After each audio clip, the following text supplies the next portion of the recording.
Just a few years ago, people would look at their smartphone and think, why can't the tech in my car be more like this? And then all of a sudden, it was. Now, cars have to be nearly as digital, connected, and fast evolving as mobile devices, without becoming death traps of distraction.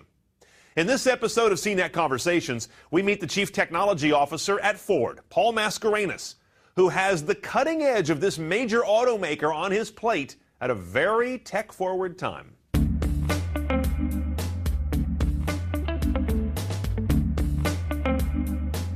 Have you ever seen more innovation than right now? Just more and more and more innovation. Again, this trend is the consumer world now extending into the vehicle environment, but us having to do it in a way that is seamless, in a way that's very intuitive, in a way that's safe.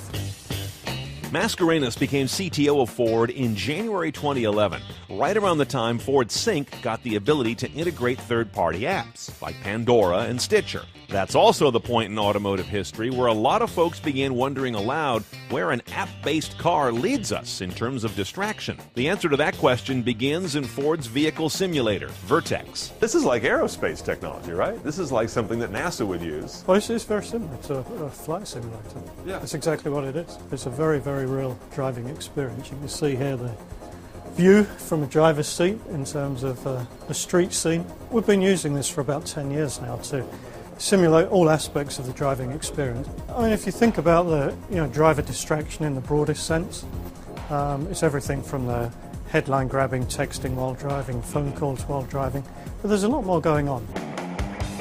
Let's get in Vertex. Let's do it. I'm told this is quite an experience. Let's go. Right? You Okay. first. All right. Well, I guess I'm first to the slaughter. You first. All right.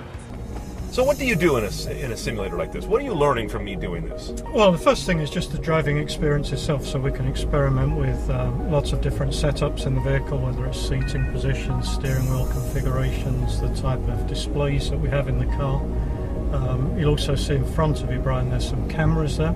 Yeah, right in front of me here. That we can actually use to monitor your face, particularly your eyes, and detect whether you're drowsy or whether you're distracted. Because those wouldn't lie. Those cameras will know what I'm really doing, where my eyes are really going. They know whether you're looking at me, they know whether you're looking down, they know whether you're focusing on the road ahead. Now you're being passed. Now it's getting interesting. Now I'm getting traffic. Here's an area where you might start to measure my workload, right? Exactly, yeah. So more things are happening now. I got a lot of traffic around me all of a sudden.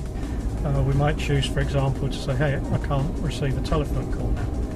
Or we might mute the radio, or we might stop you changing channels on the radio. Now, if I recall correctly, with the EVOS concept, you're looking to a future of starting to measure even more biometric or biological inputs. Is that right?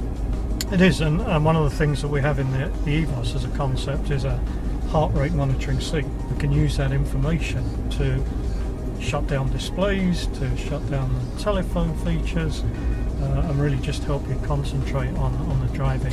It's a whole new world that we're going into. We hit a couple of bumps in the road there. Yeah. It's absolutely amazing how immersive this is. Michigan pavement. This is, yeah, right. You can tell what state we're in. That's how accurate it is. For Paul Mascarenhas, evolving and improving the automobile is part of a career-long engagement with the high-tech side of cars. What got you into this business in the first place? How did you get into cars? I love cars. I've always loved cars. I joined Ford right out of college in the UK. Yeah. I've worked my whole career in vehicle development. There's just so much going on out there, whether it's safety technologies, whether it's connectivity, communications, and so on.